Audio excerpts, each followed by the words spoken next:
Bonjour tout le monde, bienvenue à ce nouveau rendez-vous de Folie douce. Ici Yvan Bugeaud. Je reçois aujourd'hui Jérôme Gaudreau, qui est de l'Association québécoise de prévention du suicide. À l'Espresso et à l'Espresso allongé, il sera question des citations célèbres sur l'espoir. Notre invité en début de deuxième partie de l'émission sera Serge Larochelle, qui nous parle de son livre « Faire face à la dépression ». Il nous parle aussi de son expérience de vie. Alors, c'est le menu de Folie douce cette semaine. On commence bien sûr en chanson avec Soul et la chanson s'intitule « Comme ». Bienvenue à Folie douce.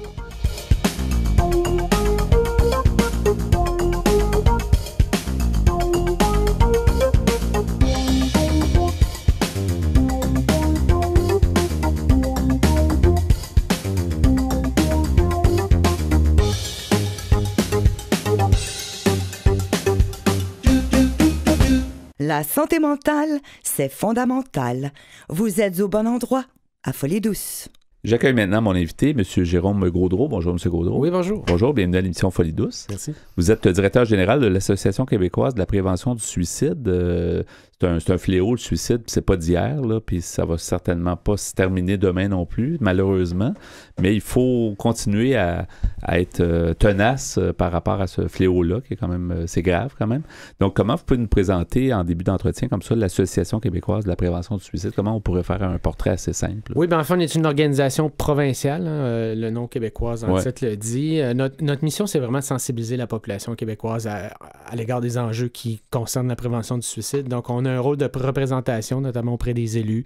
On travaille aussi dans les médias, on est très présent dans les médias pour justement, par exemple, parler des signes de détresse, les ressources d'aide qui sont disponibles pour les gens qui vont moins bien ou qui s'inquiètent pour un proche. Donc, on a vraiment un rôle de sensibilisation très fort. Mais on veut aussi mobiliser la population québécoise parce qu'évidemment, on veut réduire le suicide, on veut convaincre les gouvernements d'agir, de mettre en place des mesures, mais ça, c'est insuffisant. Il faut que toute la population s'y mette. Nous, on est convaincus que le jour où on sera en mesure de réduire significativement le nombre de décès par suicide, c'est parce que l'ensemble des Québécois, en tant que société, on se sera dit que le suicide, c'est pas une option pour mettre fin à la souffrance. Donc, c'est pour ça qu'on veut vraiment mobiliser les communautés, que chaque Québécois se positionne pour dire non, pour moi, le suicide, ce n'est pas et ce ne sera jamais une option, et que chaque Québécois devienne un acteur de changement. Oui.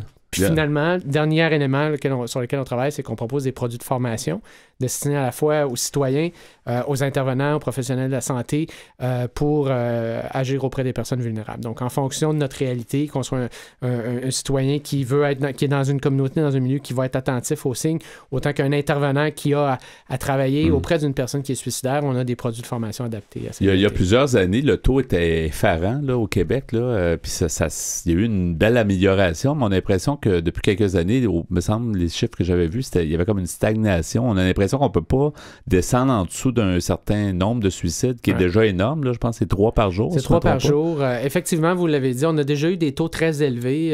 Je me souviens, au milieu des années 90, le gouvernement du Québec avait considéré le suicide comme étant un problème incontrôlable. Donc, c'est quand même un terme fort. Oui, c'est Et puis, c'est effectivement, on était la province où les taux étaient plus élevés. Il y a eu une stratégie qui a été mise en place de 98 à 2003 au Québec pour s'attaquer à la problématique, qui a eu des impacts positifs. Plusieurs mesures qui ont été mises en place, notamment la ligne d'intervention téléphonique, un 866 appel, des programmes de formation comme Formation Sentinelle, des campagnes de sensibilisation.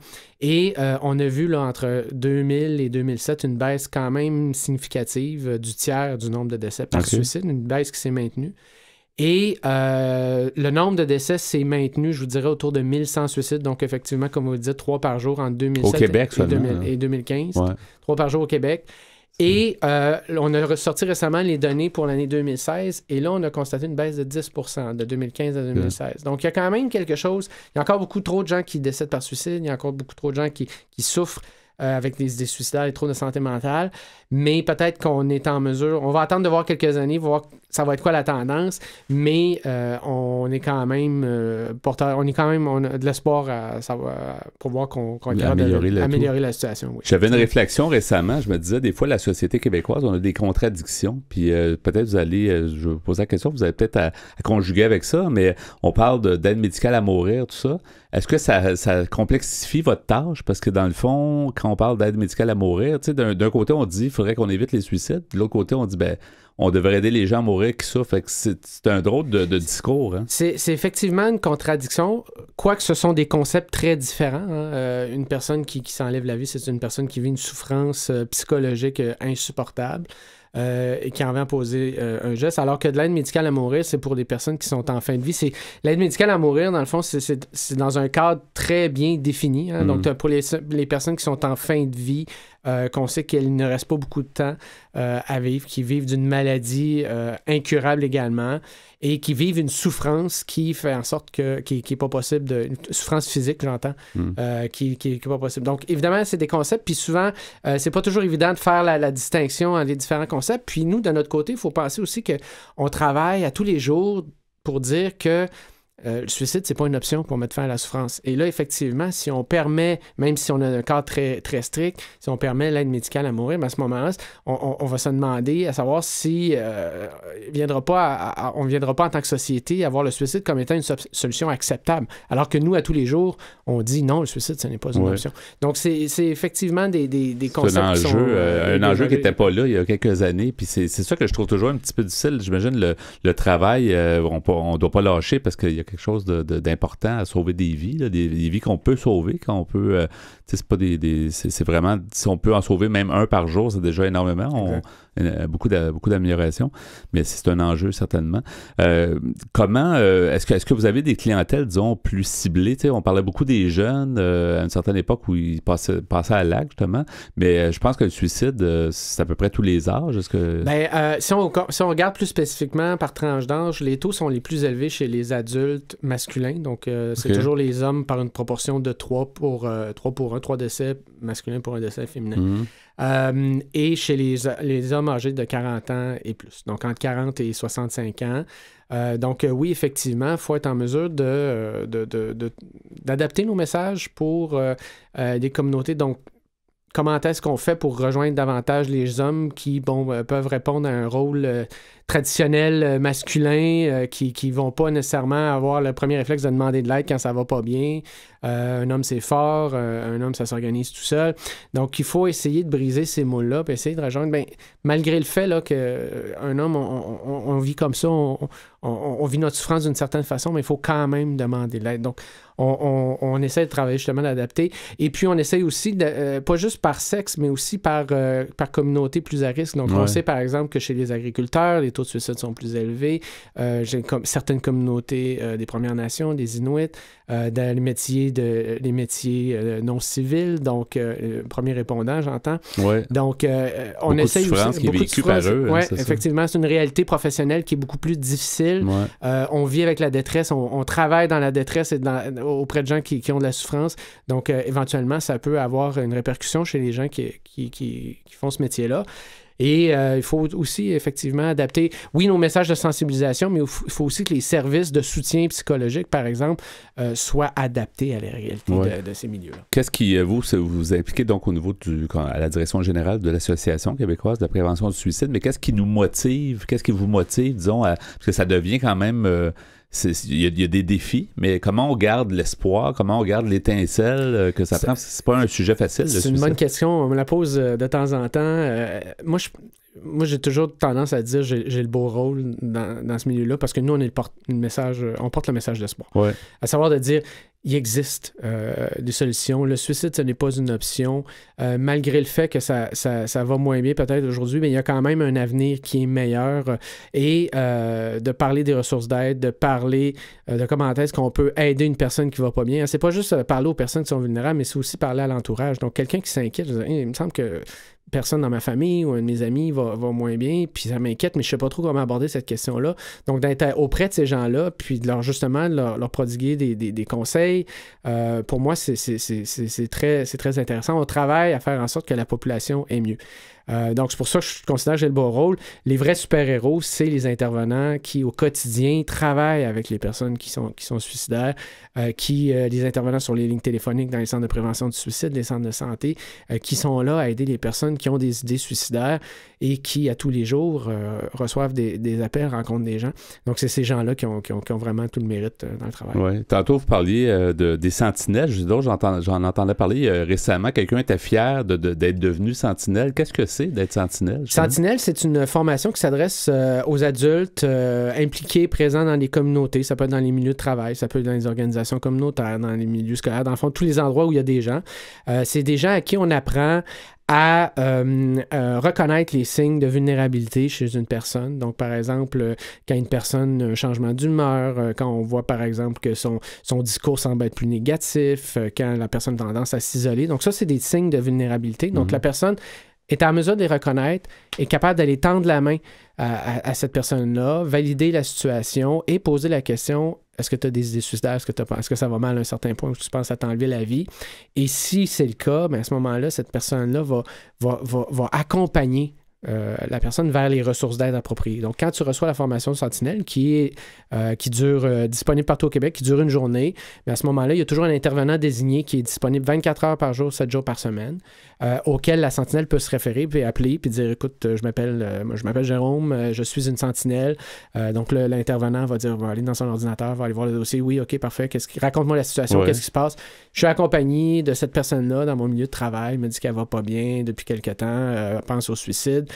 Et il va avoir un accompagnement qui va se faire, puis un soutien apporté à la personne qui va. Donc, votre but, c'est un peu d'en avoir le plus possible dans toutes les régions du Québec. Il y en a à peu près 2000 qui sont formés chaque année au Québec. Ouais. On aimerait peut-être doubler à terme dans les prochaines années. Donc, parce que c'est une mesure préventive qui coûte pas cher, qui est très simple et qui implique les gens. Oui, c'est peut-être par là, finalement, l'amélioration que l'amélioration passe. Parce que, tu sais, on est peut-être rendu au niveau maximum, tu sais, de dire, on dit aux gens, décrochez l'appareil puis appelez-nous, mais ça prend peut-être plus. Il y a une limite, effectivement, parce que les gens, quand on a des idées suicidaires, quand on est en dépression profonde, quand on vit des troubles de santé mentale, ça se peut qu'on n'ait même plus l'énergie de prendre le téléphone puis dire j'ai besoin d'aide. Ou des fois, des gens n'ont même pas la capacité de se rendre compte qu'ils ont besoin d'aide ou ont perdu confiance complètement puis pensent que la situation ne changera jamais, personne ne peut les aider. Ou ont peur d'être jugés. Donc, c'est pour ça qu'une sentinelle qui vient simplement poser la question, dire écoute, parle-moi de ce qui se passe, je vais t'écouter, puis on va aller chercher de l'aide ensemble, mais ça peut faire une grande différence. Oui. Il nous reste quelques minutes encore, M. Gaudreau, des projets d'avenir pour l'Association québécoise de la prévention du suicide, la QPS. Donc, quels sont-ils? Est-ce que vous continuez dans la même voie, essayer d'améliorer les choses? Oui, je vous dirais le principal projet sur lequel on travaille actuellement, c'est la mise en place d'une stratégie numérique en prévention du suicide pour le Québec. On a été mandaté par le ministère de la Santé pour implanter une stratégie qui vise à utiliser les nouvelles technologies pour informer la population, repérer les personnes vulnérables en ligne et apporter une aide directe en ligne. Donc, comme la ligne 1866 appelle, mais via clavardage, chat ou texto. Et en les repérant, ça, c'est très important parce que souvent, on en a entendu parler dans les médias, il y a des gens qui disaient, si on avait eu quelqu'un ou une application qui aurait essayé d'identifier qu'une personne est en détresse ou qu'il y a un problème, on peut peut-être la sauver. Là. Il y a des stratégies qui existent, des logiciels de repérage, de dépistage. Des fois, c'est volontaire, des fois, c'est directement dans les communautés web. Ouais. Donc, l'idée, c'est de repérer les gens qui vont être isolés, qui n'ont pas nécessairement le réflexe ou qui répondent bien aux moyens traditionnels d'intervention. Ouais.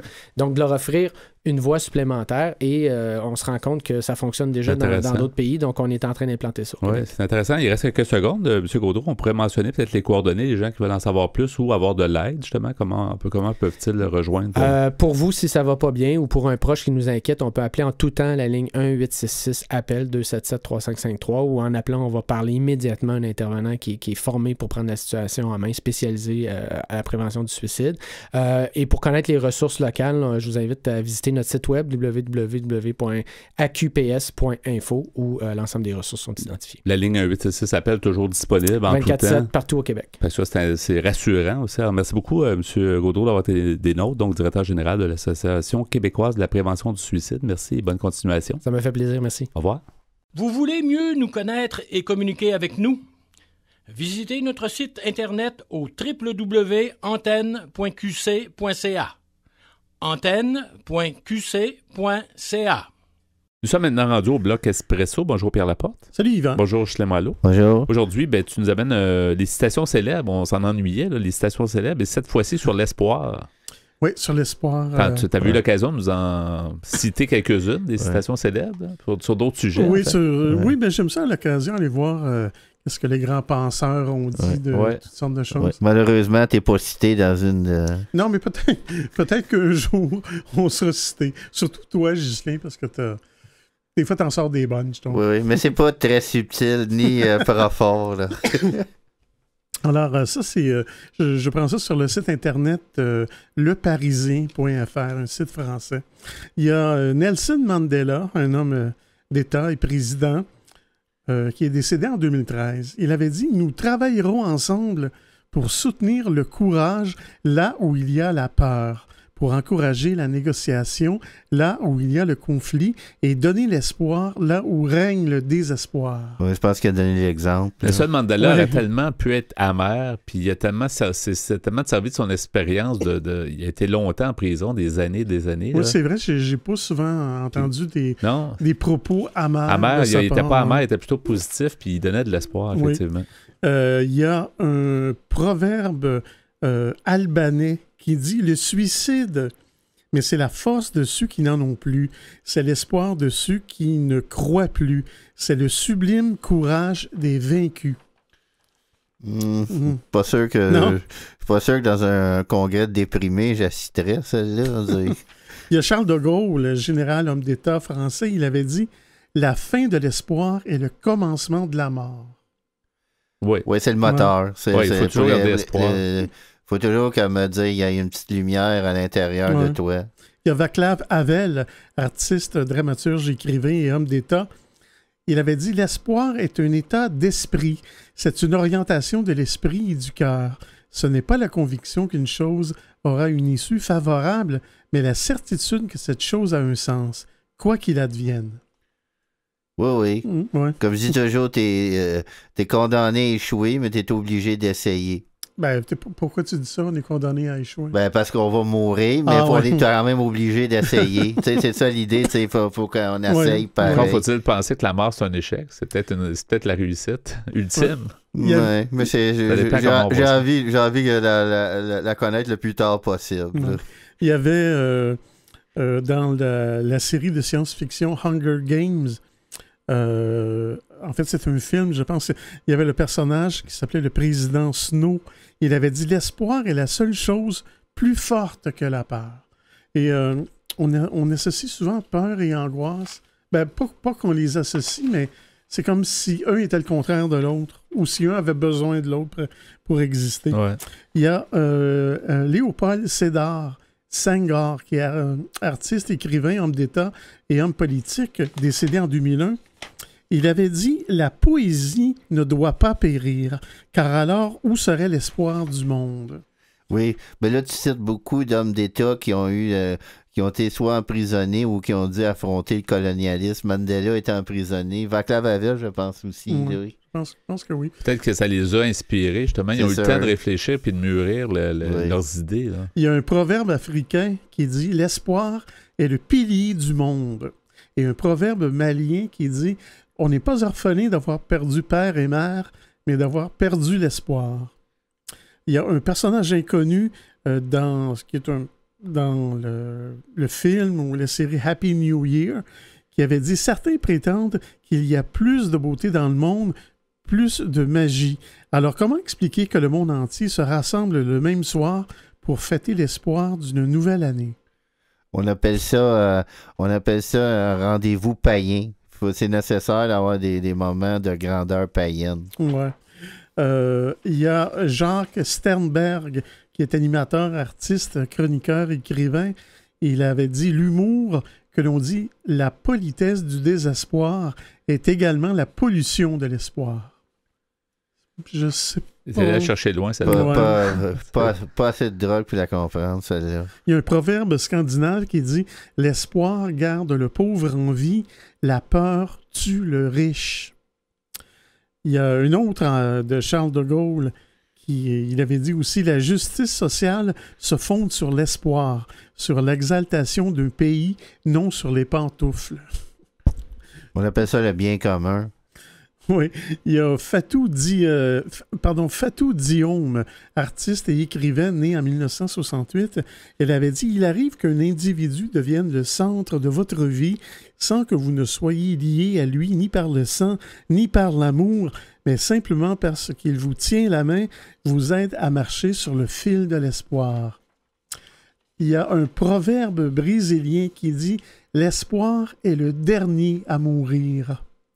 Il y a Sœur Emmanuelle, religieuse, décédée en 2008. Elle avait dit: partout et toujours, cherche sans te lasser le remède qui soulage, sème l'espoir. Ça vivifie et ton amour peut faire des miracles. Il y a Pythagore, astronome, mathématicien, philosophe des temps anciens. Il avait dit: n'entretiens pas l'espoir de ce qui ne peut être espéré. Et bon, j'en ai beaucoup. Il y avait Wangari Muta Maathai, biologiste, enseignante et scientifique, décédée en 2011. Elle avait dit: plantons des arbres et les racines de notre avenir s'enfonceront dans le sol et une canopée de l'espoir s'élèvera vers le ciel. Alors, je vais m'arrêter ici et j'aurai d'autres citations. Sur l'espoir. Ben oui, les citations célèbres. Merci beaucoup, Pierre. Merci, Ghislain. À Folie douce.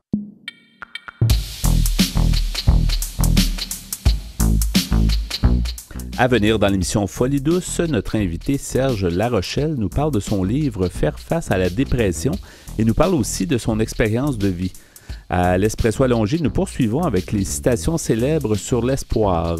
Vous entendrez aussi en chanson « Je pleure, je ris » de Marie-Ève Roy et « Du souffle pour deux » de Ariane Moffat. Vous voulez échanger avec nous, vous désirez participer à Folie douce, notre site web est antenne au singulier.qc.ca. Utilisateurs de Facebook, YouTube, Instagram et Twitter, cherchez Folie douce Radio pour nous trouver ou téléphonez-nous au 514-990-9604. Vous écoutez Folie douce, l'émission hebdomadaire qui démystifie les problématiques de santé mentale depuis plus de 25 ans. De retour au micro dans quelques instants.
De retour au micro à Folie douce, l'émission qui démystifie les problèmes de santé mentale depuis plus de 25 ans. J'ai le plaisir d'accueillir mon invité qui est Serge Larochelle. Bonjour, M. Larochelle. Bonjour. Merci de votre invitation. Bien, merci d'être là avec nous à Folie douce. On va parler ensemble. C'est pas la première fois qu'on vous parle. On vous parle de... c'est la deuxième fois qu'on fait une entrevue avec vous. Vous aviez publié un livre il y a quelques temps, puis vous en publiez un maintenant qui est un nouveau bouquin tout neuf qui s'intitule « Faire face à la dépression, réflexions, trucs et outils ». Ça, c'est intéressant parce que j'aime le sous-titre, parce que les gens dans la vie, ce qu'ils veulent, c'est souvent d'avoir des outils, d'avoir des trucs, parce que on ne sait pas trop comment prendre ça, finalement, la dépression. Fait, comment vous pourriez nous présenter le livre, M. Larochelle? En fait, le livre est venu par réflexion des dernières années. J'ai donné des conférences et puis les gens m'emmenaient des nouveaux sujets. Et puis, c'est à partir de là que j'ai créé quelques textes, par exemple, sur les préjugés. Davantage, j'ai parlé plus sur les préjugés, la maladie chez l'homme, parce qu'on sait que l'homme n'est pas toujours enclin à aller se faire soigner. Ouais. J'ai plusieurs titres. En fait, le premier chapitre est 30 titres. OK. C'est tout rapport à la dépression. et à la santé mentale. OK. Parlez-nous donc un petit peu de votre histoire. Vous l'aviez dit un petit peu la dernière fois, mais juste pour... Qu'est-ce qui vous a amené finalement à publier un premier puis un deuxième livre, mais votre histoire personnelle? En fait, moi, j'ai fait 2 dépressions, une en 2008, une en 2012, 2 longues hospitalisations. La première, plus ou moins réussie parce qu'on m'a traité uniquement avec des médicaments. Mais la deuxième, par contre, j'ai eu une équipe extraordinaire, un médecin, un psychiatre avec qui la communication était bonne. Je faisais partie de la thérapie, c'est important. Et puis, après ça, j'ai eu droit à une thérapie à la maison Centre de croissance-renaissance à Val-Bélair de 3 mois. C'est une thérapie cognitive. OK. Alors, puis, je m'en ai en fait, c'est ça qui m'a sauvé. Parce qu'ils n'ont pas toujours le temps à l'hôpital de faire le tour complet de nos problèmes. Là. Ouais. Fait que c'est bien, des fois, d'aller chercher des outils ailleurs. Puis après ça, j'ai donné des conférences. Et puis, là, j'en suis maintenant à mon deuxième livre, parce que mon deuxième livre reprend seulement des choses que j'ai pas pu aborder vraiment, comme les distorsions cognitives, tous les sujets qui touchent de loin ou de près la dépression, autant pour les personnes malades que les personnes qui accompagnent la personne malade. C'est bien important. OK. Parce que les autres ici sont démunis devant ce qu'ils connaissent pas. Ce que j'appelle, moi, la maladie invisible, parce que pour bien des gens, on n'est pas malade quand on est en dépression. Ouais. Puis surtout que la dépression, je pense que c'est la maladie la plus répandue là, quand on parle de santé mentale, parce qu'il y a toutes sortes de niveaux. Là. On peut avoir une dépression majeure, comme on peut avoir une dépression saisonnière. Donc, ça touche beaucoup de monde. Là. Oui. En 2020, donc l'année prochaine, ouais. En principe, la dépression, la santé mentale, les problèmes de santé mentale vont dépasser les maladies du cœur qui étaient en premier. Oui. Puis on faut savoir... Oui. Oui. Non, ça va, allez-y. Il faut savoir qu'à chaque jour, il y a minimum 500 000 personnes au Canada qui sont absents pour des raisons de santé mentale. C'est énorme. Oui, exactement. Ça fait mal à l'économie, finalement. C'est peut-être ça qui va faire en sorte que les gens vont commencer à s'en occuper, c'est-à-dire les entreprises, les gouvernements, tout ça. Quand on parle d'argent, c'est dommage que ça soit ça qui donne la bougie d'allumage pour s'intéresser peut-être à la dépression, mais s'il fallait ça pour qu'on s'y intéresse, d'une certaine façon, tant mieux. Là. Ça serait bien, parce que si on regarde le budget du gouvernement, il y a juste 6% du budget de la santé qui va à la santé mentale. Ouais. Et si vous suivez l'actualité comme moi, la première place qu'on coupe quand c'est dans le domaine de santé, c'est fermer des octrois à des organismes qui viennent en aide aux personnes malades. Ouais. C'est comment on dit, c'est le parent pauvre là, de la santé. Le parent pauvre, c'est ça. Exactement. C'est le parent pauvre de la santé. De la santé. Oui. Monsieur Larochelle, donc votre livre « Faire face à la dépression », un nouveau bouquin qui est en sous-titre « Réflexions, trucs et outils ». Comment on s'attend à quoi quand on a le livre? Bon, comme vous disiez, c'est pour les gens qui peuvent accompagner des personnes qui ont des problèmes de dépression, qui ont des problèmes de santé mentale, ou les gens eux-mêmes. Mais on peut s'attendre à quoi? Comment... les gens qui vont se procurer votre livre, comment on lit ça? C'est pas un roman quand même? C'est quand même... c'est vraiment pas un roman. En fait, on peut l'ouvrir à toutes les pages, n'importe quelle page, et puis on va trouver son lot. Là. Oui. Parce que presque à chaque page ou 2 pages, vous allez avoir une opinion sur un sujet donné ou sur une distorsion cognitive. Et puis, ça, je l'ai fait en fonction justement de ne pas être... Tu peux le mettre à côté de ta table de nuit, là, puis un soir, ça ne file pas, tu trouves ça, puis tu peux peut-être tomber sur quelque chose pas loin de ce que tu as besoin à ce moment-là. Oui. Ça, c'est votre réflexion, en fait, comme vous disiez, avec les conférences et tout ça. Avez-vous, au courant des années, parce que vous semblez très bien, puis vous semblez assez bien rétabli, en fait. Oui, très bien. C'est ça. Est-ce que vous avez comme pu trouver peut-être le meilleur, comment on pourrait dire ça, le meilleur ensemble de traitements, que ce soit médecine traditionnelle ou autre, ou d'autres sortes de soins? Est-ce que vous avez comme essayé, vous avez trouvé, disons, pas la formule idéale, là? La formule idéale, c'est une bonne qualité de vie. Hein. C'est de bien manger, bien dormir à des heures régulières, avoir un peu d'exercice physique, des choses du genre. Là. Ça, c'est sûr que ça, c'est la base. Oui. C'est les choses qui sont bonnes pour tout le monde, là, qu'on ait des problèmes de santé mentale ou pas. On oublie ça, des fois on s'oublie dans les gens. Les choses de base, là, comme vous dites, l'alimentation, le sommeil, une bonne vie sociale. C'est la pierre angulaire d'une bonne santé. Oui, exactement. Et avez-vous eu à faire face à des préjugés dans votre vie à cause de ça? Puis comment vous avez pu conjuguer avec ça? Moi, j'ai eu droit à toutes les phrases, là. T'es lâche, t'es paresseux, tu voulais des vacances, tu ne peux plus dans le derrière. J'ai eu droit à tout ça, là. Mm-hmm. Et même de mes proches, là. Oui, ah oui, ah oui. Ah oui, certainement. Comment vous avez répondu? Vous avez ignoré les gens ou vous les avez éduqués? J'ai ignoré parce que de toute façon, moi, quand j'ai sombré en dépression, j'ai sombré vite. Alors, j'avais plus aucune énergie à essayer de combattre ça, là. C'était... dis-moi ce que tu veux, puis ça ne me dérange pas, là. Est-ce que vous étiez dans un domaine de travail stressant à cette époque? En fait, j'ai subi de l'harcèlement psychologique. Ce que mon employeur rejette complètement. Alors, j'en ai subi surtout lors de ma première... à mon retour de ma première dépression, là, j'ai vraiment senti qu'on me poussait tranquillement, là. Oui.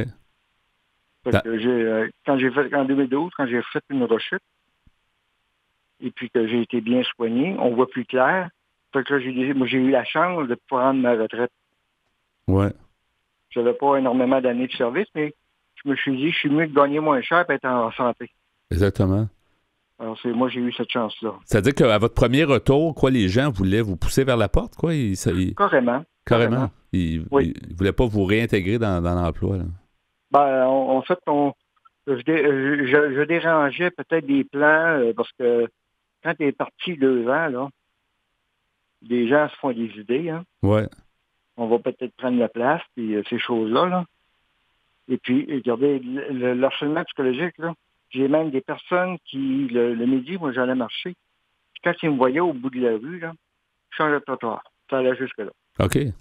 J'avais quand même pas la oui, on se sent aimé, comme on dit, dans ce temps-là. Ben, c'est des messages qui sont assez clairs. Mm-hmm.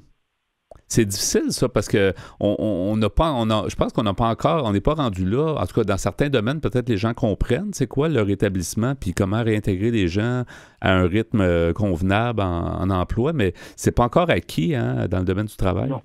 Non, dans le milieu du travail, il y a énormément de travail à faire. Et puis, je suis pas sûr que le travail se fait vraiment. Parce que ça coûte cher de mettre des sous là-dedans. Ouais. Mais ce que les employeurs ne comprennent pas, c'est que quand tu ne donnes pas parce qu'ils sont très poussés à te faire des expertises psychiatriques, il faut que tu reviennes au plus vite. Ça, c'est une erreur. Ouais. Parce que quand on te pousse à revenir plus vite, tu n'es pas en forme, tu n'as pas été au bout de ton rétablissement, tout ce qui peut arriver, c'est une rechute. Et ça coûte cher à l'employeur. Ouais. Mais en même temps, ils semblent pas. Là, ouais. Mais en même temps, les gens semblent pas comprendre que une blessure psychologique, une blessure mentale, si on veut, peut être beaucoup plus longue qu'une blessure physique. T'sais, on a comme l'impression que la blessure physique, on peut la quantifier en temps. On dit ça prend, je sais pas, un plâtre va prendre 1 mois à guérir. Ben, c'est ça. C'est ça qui est triste avec la dépression, c'est que ça se voit pas. Ouais. On nous croit pas, dans le fond. On croit pas les gens, peut-être, aussi. Là. On pense que les gens en mettent un petit peu. Là. Parce que tu es debout, tu manges, puis tu dors. Ouais. Donc, pour eux autres, tu es en santé. C'est ça, tu fonctionnes. Tu es en forme. Moyennement en forme, mais tu es en forme. Ouais. Alors, ça, c'est vraiment... Écoutez, moi, j'ai fait un test une fois avec mes filles. Je marchais dans un Walmart, puis je me suis mis à boiter. Ouais. Au grand plaisir de mes filles. Et j'avais un groupe qui était là, 4-5 personnes qui parlaient ensemble. Puis un monsieur que je connais pas, qui m'a demandé qu'est-ce qui vous est arrivé. Vous vous êtes pas menti. Ouais. J'ai joué le jeu un peu. Quand il m'a revu partir correctement après, il doit avoir dit il y a peut-être un petit problème, mais ça démontre que si tu as quelque chose de physique, là, ça tarde. Ouais. Tu es hospitalisé, tu as un plâtre, quoi que ce soit. Il y a de l'empathie. Là, tu joues dans le game. Ouais. Là, tu es malade. Ouais. malheureusement. On est loin encore. Je ne sais pas comment vous voyez l'avenir, mais je me rends compte que ça prend beaucoup plus de temps que j'aurais cru, tu sais, en termes de... Tu sais, on parle beaucoup de santé mentale, il y a de plus en plus d'événements, il y a des thématiques, il y a des gens connus qui en parlent, des choses comme ça, puis on a l'impression qu'on n'est pas capable de percer, si on veut, c'est un peu pas l'indifférence, là, mais en tout cas la méfiance, ou en tout cas des gens. Des fois, c'est décourageant un peu. Hein? C'est décourageant parce qu'on voit de plus en plus d'artistes ou des hommes d'affaires qui viennent parler d'une problématique qu'ils ont déjà eue. Ouais. Ça, en principe, ça devrait éveiller les gens. Ouais. Puis on dirait que ça stagne. Ça n'a pas baissé, vous savez, dans les sondages, ces choses-là, là. C'est toujours à 50-55% des gens qui ne vous croient pas.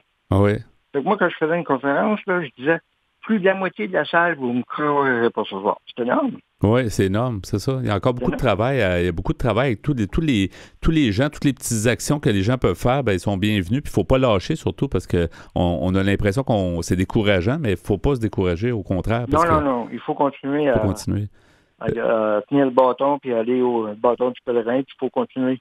Ouais. Parce que, vous savez, il y a des gens là, qui ne comprennent mais vraiment pas. J'ai fait une séance de signature il y a quelques années. Il y avait une dame qui venait acheter mon livre, puis elle était vraiment très en dépression. Son mari arrive, elle a dit, c'est M. Larochelle, j'ai acheté son livre. Il ne m'en garde pas. Puis ça, je viens pour lui serrer la main. Il est parti. Wow. C'est plutôt froid. Imaginez le rétablissement de cette dame-là, c'est impossible. Non, effectivement. Monsieur Larochelle, il faut absolument qu'on mentionne le livre que vous avez publié, donc le nouveau Faire face à la dépression aux éditions Béliveau, c'est ça, Béliveau éditeur, de Serge Larochelle, donc disponible un peu partout. Merci beaucoup d'avoir été des nôtres à Folie Douce. Je souhaite beaucoup de santé, beaucoup de succès avec votre livre aussi. Bien, merci beaucoup. Merci beaucoup de votre invitation. Merci d'avoir été des nôtres et bonne continuation. Merci. Au revoir. La santé mentale, c'est à force d'en parler qu'on cessera d'en parler.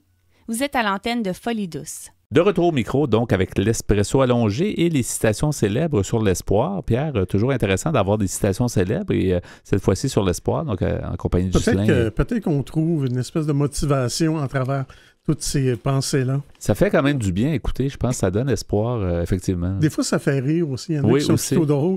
Des fois, même sur des sujets qui ne sont pas tellement drôles. Ouais. Mais à l'occasion, oui, je vais voir, c'est presque toujours sur le même site Internet qui s'appelle leparisien.fr, un site français. Alors, je poursuis. Il y avait Yves Saint-Laurent qui est couturier bien connu et homme d'affaires décédé en 2008. Il avait dit « Il y a une force en moi, une volonté farouche qui me pousse vers l'espoir et la lumière. » Tu vois, il y avait des talents de philosophe, peut-être. Il y a Barack Obama, homme d'État et ancien président des États-Unis. Il avait dit l'espoir face à la difficulté, l'espoir dans un contexte d'incertitude, l'audace de l'espoir. En fin de compte, il est le plus grand don de Dieu. Cette croyance dans les choses qui ne se voient pas, cette croyance en des jours meilleurs. Il y a Stéphane Hessel, ambassadeur diplomate, homme d'État, décédé en 2013. Il avait dit « Il ne faudrait pas exaspérer, il faudrait espérer. L'exaspération est un déni de l'espoir. Elle est compréhensible, je dirais presque qu'elle est naturelle, mais pour autant qu'elle n'est pas acceptable, parce qu'elle ne permet pas d'obtenir les résultats que peut éventuellement produire l'espérance. » Et c'est facile de perdre espoir. Ouais, c'est comme tantôt Barack Obama disait, c'est quelque chose qui est... Tu peux pas toucher ça, l'espoir, il faut juste que tu y crois, mais en même temps, si tu le fais pas, c'est parce que ça t'aide pas. Oui, peut-être que quand on perd l'espoir, c'est là qu'on devient dépressif. Ouais. Vu qu'on fait une émission sur la santé mentale, c'est peut-être un lien qu'on peut faire. Peu importe la situation, il n'y a jamais une situation qui ne peut pas changer. Donc, il faut toujours garder l'espoir, effectivement. Maintenant, tenez-vous bien, il y a un monsieur Valentin Laubacher, Laubacher, je m'excuse pour la prononciation. Il avait écrit « La banane est à la vertu, ce que l'espoir est à la soupe ». Celle-là, je comprends pas. Le cannabis, c'était-tu légal? Peut-être qu'il avait sorti une bonne. Hein? Oui. Il y a un proverbe russe qui dit « Au royaume de l'espoir, il n'y a pas d'hiver ». Il y a Blaise Pascal, mathématicien, philosophe, physicien, décédé en 1662. Il avait dit « Vivre avec l'espoir est une vie qui en vaut bien d'autres. C'est peut-être pas faux. Blaise Pascal, c'était tout un penseur. Ouais, Ouais. Oui. Il y a Johan Dizant, ou Dizant, romancier belgique. Il avait dit « Tant que je ne suis pas mort, j'ai l'espoir d'être immortel. » Oui, ça suit un peu. Est-ce que Python Ruel a déjà dit... Python Ruel, il en a fait des pensées, des citations. Qui n'étaient pas du même niveau philosophique. Ben, c'est pas faux. Tant qu'on n'est pas mort, on a l'espoir que c'est pas faux, ça. Il y a un monsieur André Blanchard, un écrivain français, décédé en 2014. Il avait dit « L'espoir est une cloche sans battant dont la corde est aux mains de l'ignorance. » Oui, mais il ne faut pas que tu sois être trop sonné par l'échec. Je vais faire un lien avec la cloche. Oui. Il y a M. Laurent Denancy, romancier et manager commercial. Il avait dit « La naissance de l'espoir est la mort annoncée des incertitudes. » Il y a le slammer ou rapper Grand Corps Malade, artiste français très contemporain. Il avait dit « Apprendre, partager, tant qu'il y a de l'échange, il y a de l'espoir. » C'est vrai. Il y a Baruch Spinoza, décédé en 1677. Il avait dit « La peur ne peut se passer de l'espoir et l'espoir de la peur. » C'est vrai que... C'est les deux moteurs. Quand tu es dans une situation de guerre, tu as besoin de l'espoir pour réduire ta peur. Oui, puis te tenir en vie aussi. Oui, c'est ça, effectivement. Il y a Octave Feuillet, académicien, artiste, écrivain, décédé en 1890. Il avait dit « L'espoir est comme le ciel des nuits. Il n'est pas coin si sombre où l'œil qui s'obstine ne finisse par découvrir une étoile. » Espérons que c'est pas un ciel nuageux ce soir-là. Tu ne verras pas les étoiles. Ben non. Il y a Sénèque, artiste, dramaturge, homme d'État, décédé en l'an 65. Il avait dit « Tu cesseras de craindre en cessant d'espérer. La crainte et l'espoir qui paraissent inconciliables sont pourtant étroitement unis. » Encore une fois, oui, le même parallèle. Il y a Fred Palomares, écrivain, comédien, musicien. Il avait dit « Les yeux de l'amour, la nuit voient le jour. Je caresse l'espoir de te faire mienne pour toujours. » Là, on est dans l'espoir puis dans l'amour aussi. Ouais. Il y a Serge Zeller, agent logistique.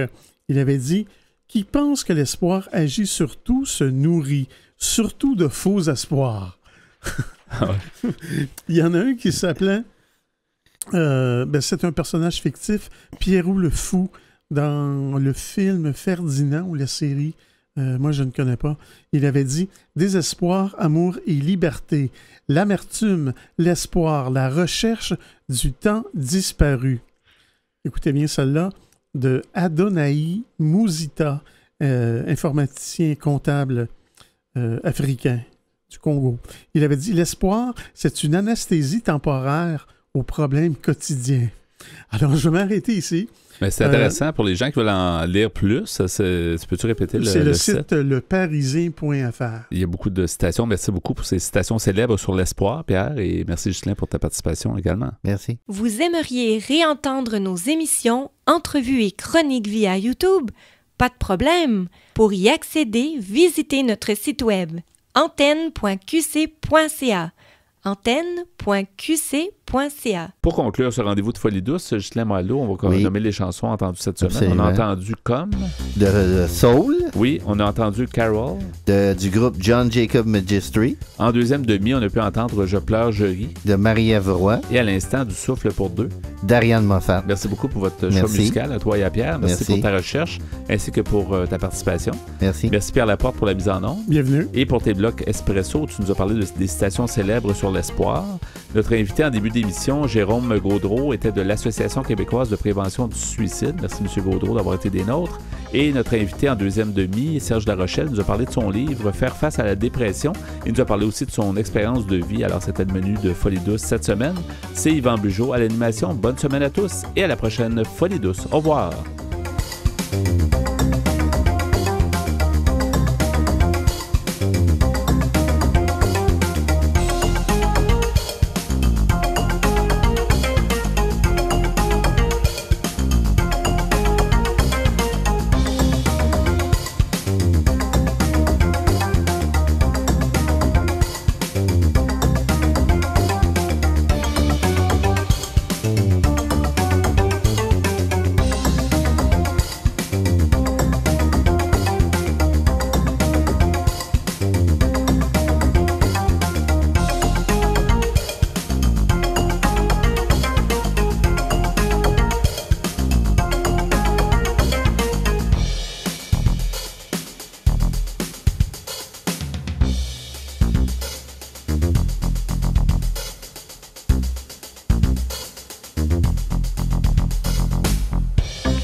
do do do do do.